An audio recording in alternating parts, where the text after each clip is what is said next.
বান্দা যখন সেজদার মধ্যে পড়ে যায়, বান্দা তখন সরাসরি আল্লাহর নিকটবর্তী হয়ে যায়। আল্লাহর নবী বলেন, বান্দা যখন সেজদার মধ্যে পড়ে যায়, এই জন্য নামাজের আরেকটা মানে হলো, নামাজের আরেকটা কথা হলো, সালাতের আরেকটা মানে হলো আল্লাহর নৈকট্য অর্জন করা, নিকটবর্তী হয়ে যাওয়া। সাহাবায়ে কেরাম বিশ্বনবীকে প্রশ্ন করলেন, ইয়া রাসূলুল্লাহ, হে আল্লাহর নবী, বান্দা কখন আল্লাহর নিকটবর্তী হয়ে যায়? বিশ্বনবী বললেন, সাহাবীরা রে, বান্দা যখন সেজদার মধ্যে চলে যাবে, বান্দা যখন আল্লাহকে সেজদা দেয়, তখন বান্দা আল্লাহর নিকটবর্তী হয়ে যায়। আল্লাহর নৈকট্য অর্জন করার একটা মাধ্যম, নামাজের মাধ্যম দিয়ে আল্লাহর নিকটবর্তী হয়ে যায়। আমার প্রিয় ভাইয়েরা, বান্দা যখন আল্লাহকে সেজদা দেয়, আল্লাহ রাব্বুল আলামিন খুশি হয়ে যায়।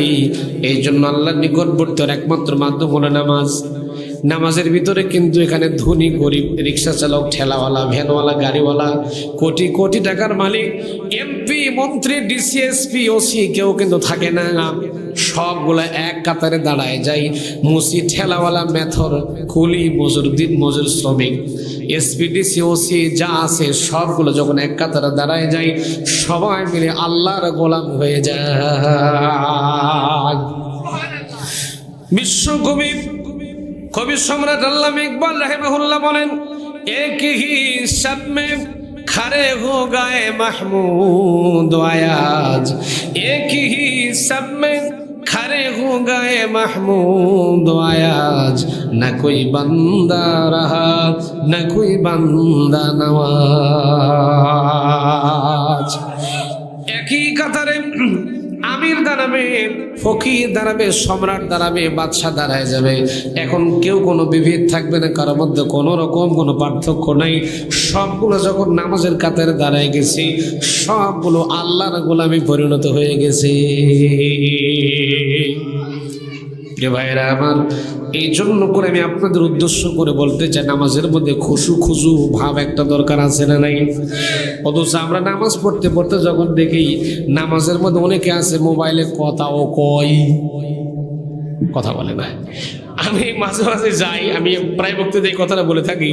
আমি বহুদিন আগের কথা বলছি, একটা জায়গায় নামাজ পড়ছিলাম মাগরিবের। এখন গরমের দিন তো মসজিদে ফ্যান চলে, পাখা চলে, লাইট চলে। এখন মাগরিবের নামাজ দ্বিতীয় রাকাতের মধ্যে বসে আছি, শর্ট করে কারেন্ট চলে গেল। আমার পাশে একজন বয়স্ক মুরব্বী, তিনিও নামাজ পড়তেছেন। যেই কারেন্ট চলে গেছে, মুরব্বী বলতেছেন, যা কারেন্ট চলেই গেল।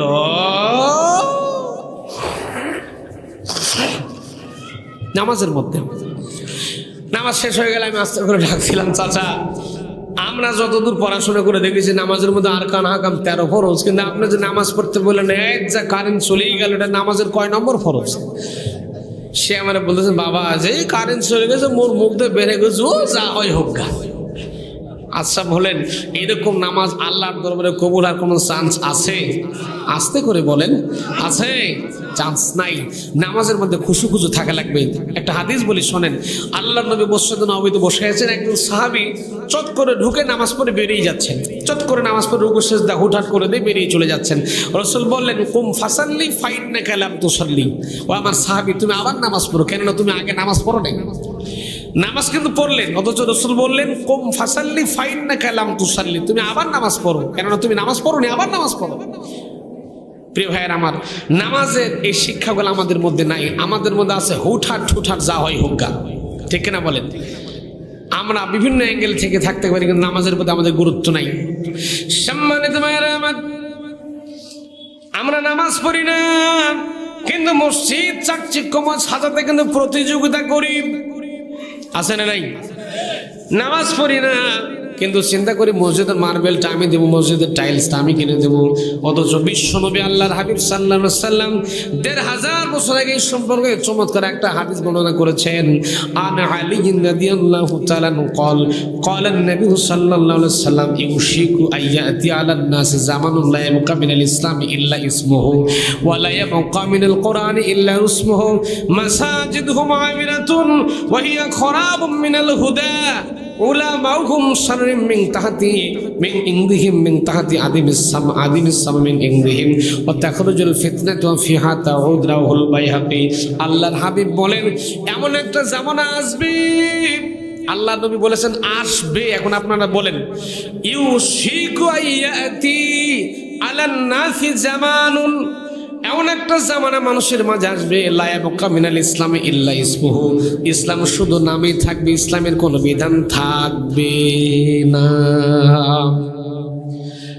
ইসমুহু ইল্লা লা ইয়াবকা মিনাল ইসলামি ইল্লা ইসমুহু ওয়া লা ইয়াবকা মিনাল কোরআনি ইল্লা রুসমুহু, কোরআন শুধুমাত্র মানুষ পড়বে, কোরআন শুধুমাত্র মানুষ তেলাওয়াত করবে, কিন্তু কোরআনের কোনো আইন কোনো বিধান সমাজের মধ্যে জারি থাকবে। আমার প্রিয় ভাইয়েরা, এখন তো বাংলাদেশে কোরআনের সবগুলো বিধান চলে, কোরআনের কোন বিধানটা চলে বলেন তো? তাহলে আমরা ৯২% মুসলমানের দেশে বসবাস করছি, কোরআনের আইন আমরা প্রতিষ্ঠিত করতে পারছি না, আমরা পারতেছি না। আমার ভাইরা, আমি মক্কা মদিনায় গিয়েছি, মক্কা মদিনায় ঘুরে দেখেছি কোরআনের আইন সেই দেশে চলতেছে, কেমন করে চলতেছে একটু দেখেন। আমাদের নওগাঁ জেলার সব সোনা যদি এক জায়গায় একত্র করেন, তারপরও মদিনার একটা মান সোনা হবে দুনতা নয়কারের না। আজান যখন হয়ে যায় সব দোকান ওপেনলি খোলা থাকে, সবাই মসজিদের মধ্যে দৌড়ে চলে যায়। আর আমার বাংলাদেশি নতুন বাটা জুতা কিনে যখন আমরা মসজিদের মধ্যে ঢুকি, রুকুতে যখন বলি সুবহান রাব্বিয়াল আলা, সুবহান রাব্বিয়াল আযীম যখন বলি, একবার বলে সুবহান রাব্বিয়াল আলা, আর একবার বলি বাটার জুতা। কথা কই ঠিক না বলেন? মনের মধ্যে চিন্তা হয়, আমি যে জয়পুরহাট মার্কেট থেকে নতুন বাটার জুতা কিনেছে, পাহাড়পুর মসজিদে নামাজ পড়তেছি, নামাজের পরে আমার বাটার জুতা থাকলো না, গেলই চিন্তা মাথার মধ্যে আছে কিনা। কোটি কোটি টাকার সোনা চুরি হয় না, কোটি কোটি লক্ষ লক্ষ কোটি কোটি টাকার সোনা চুরি হয় না, অথচ বাংলাদেশ মসজিদের মধ্য থেকে নতুন জুতাও ঠিকঠাক মতো থাকে না। এই জন্য করে আল্লাহর এই কোরআনের আইনকে প্রতিষ্ঠা করার দরকার আছে না নাই? এই কোরআনের আইন যদি আমরা পার্লামেন্টে পাঠাতে পারি, সংসদে যদি পাঠাতে পারি, তাহলে সিটারি থাকবে না, চুরি থাকবে না, বাটপাড়ি থাকবে না, দুর্নীতি থাকবে না, কিছুই থাকবে না। কেননা আল্লাহর কোরআনের সোনালী সমাজ যখন প্রতিষ্ঠিত হয়ে যাবে, মানুষ ঘরে ঘরে তার হক পৌঁছে যাবে, মানুষের ঘরে ঘরে হক পৌঁছে যাবে, মানুষ তার অধিকার লাভ করবে। যেমন করে সোনালী সমাজ গঠন করেছিলেন আল্লাহর নবী মুহাম্মদ রাসূলুল্লাহ সাল্লাল্লাহু আলাইহি সাল্লাম, খোলাফায়ে রাশিদিন, তারা সোনালী সমাজ গঠন করেছিলেন। আল্লাহর কোরআনের এইরকম একটা সোনালী সমাজ বাংলাদেশের তৈরি দেখে আপনারা কি চান? কারা কারা চান হাত তুলে আমার আল্লাহকে একটু দেখা দেন। নারায়ে তাকবীর, নারায়ে তাকবীর। আল কোরআনের আলো, আল হাদিসের আলো, নারায়ে তাকবীর। হাত নামান, আলহামদুলিল্লাহ বলেন। ভাইরা, এই বাইহাকি শরীফের হাদিসের ভিতরে আল্লাহর হাবিব বলেছেন ইসলাম শুধুমাত্র নামেই থাকবে, কিন্তু ইসলামের বিধান মানুষ মানবে না। কোরআন শুধু নামেই থাকবে, কিন্তু কোরআন মানুষ মানবে না। মাসাজিদুহুম আমিরাতুন হিয়া খারাবুম মিনাল হুদা, মসজিদগুলো থাকবে চাকচিক্যময়, টাইলস করা, মোজাইক করা থাকবে, কিন্তু মানুষগুলা থাকবে দুর্বল, মানুষগুলা থাকবে ইমানহারা, মানুষগুলা নামাজ পড়বে না। মসজিদ চাকচিক্যময় করবে, কিন্তু ফজরের নামাজের মধ্যে জামাতে গেলে দেখা যায় পাবলিক দুই একজন। কথা কর না কে? আল্লাহর হাবিব বলেছেন মাসাজিদুহুম আমিরাতুন হিয়া খারাবুম মিনাল হুদা, মসজিদগুলো থাকবে চাকচিক্যময়, কিন্তু লোকজন থাকবে হেদায়েত শূন্য। এখন চিন্তা করে দেখেন তো, শুধু তা নয়, ওহিয়া খারাবুম মিনাল হুদা উলামাউহুম শাররুম মিন তাহতি আদিমিস সামা মিন ইনদিহিম, ওলামা আলেমদেরকে মানুষ সবচেয়ে ঘৃণিত মনে করবেন। এই সমাজে মনে করবে আলেমেরা সব খায় ফেললো, সব লুটেপুটি শেষ করলো, আছে না নাই? মনে করবে যে আলেমরা সব শেষ করে দিল।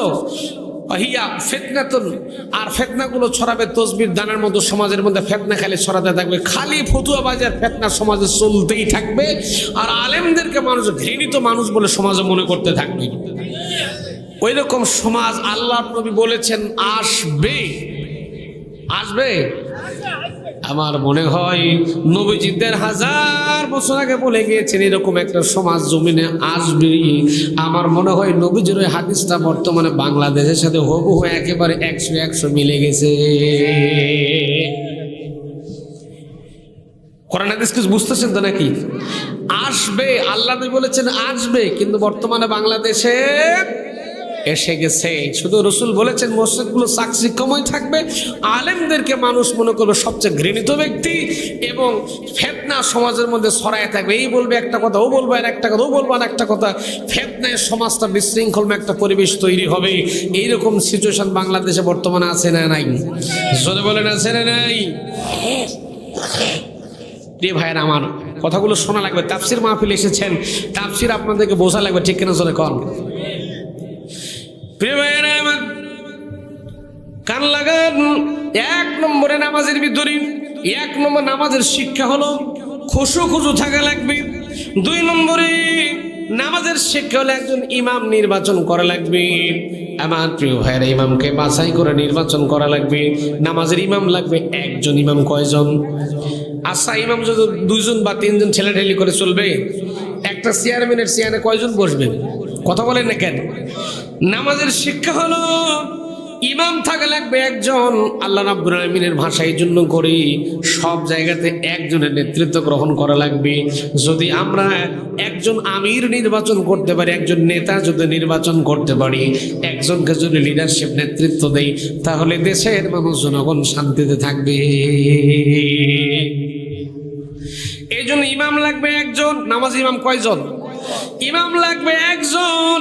আল্লাহ রাব্বুল আলামিন বলেন, ওয়ালতাকুম মিনকুম উম্মাতুন ইয়াদউনা ইলাল খায়রি ওয়া ইয়া'মুরুনা বিল মা'রুফ ওয়া ইয়ানহাউনা আনিল মুনকার ওয়া লিল্লাহি।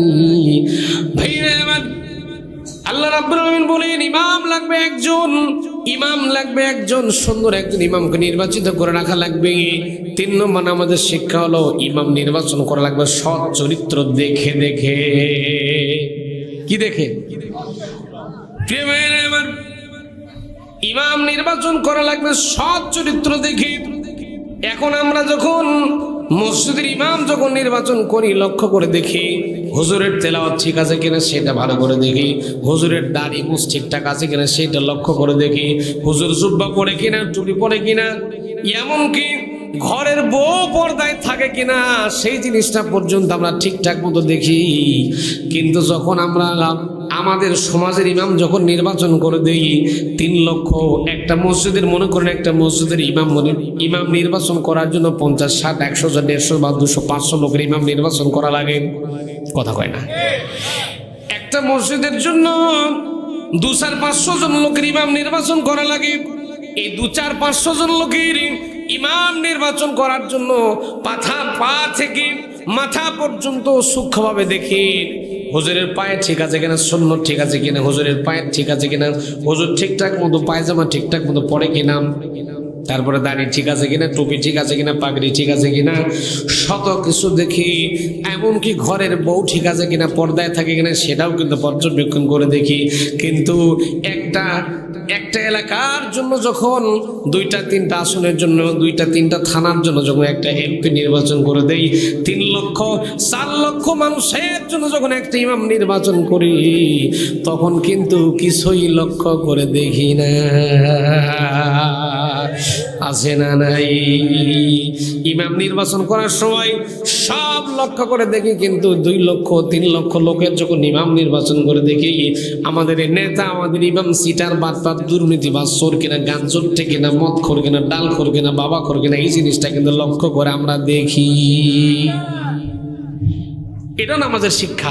ইমাম নির্বাচন করা লাগবে সৎ চরিত্র দেখে। আপনারা ভেবেছেন যে মসজিদের ইমাম খালি সৎ চরিত্র দেখে করা লাগবে, আর দেশের ইমাম চোর হোক, বাটপার হোক, সিটার হোক, যা হয় হোক, টাকা পাওয়ার সিল মারো। কথা কয় আমার ভাইরা, আপনি যদি মাত্র ৫০০ লোক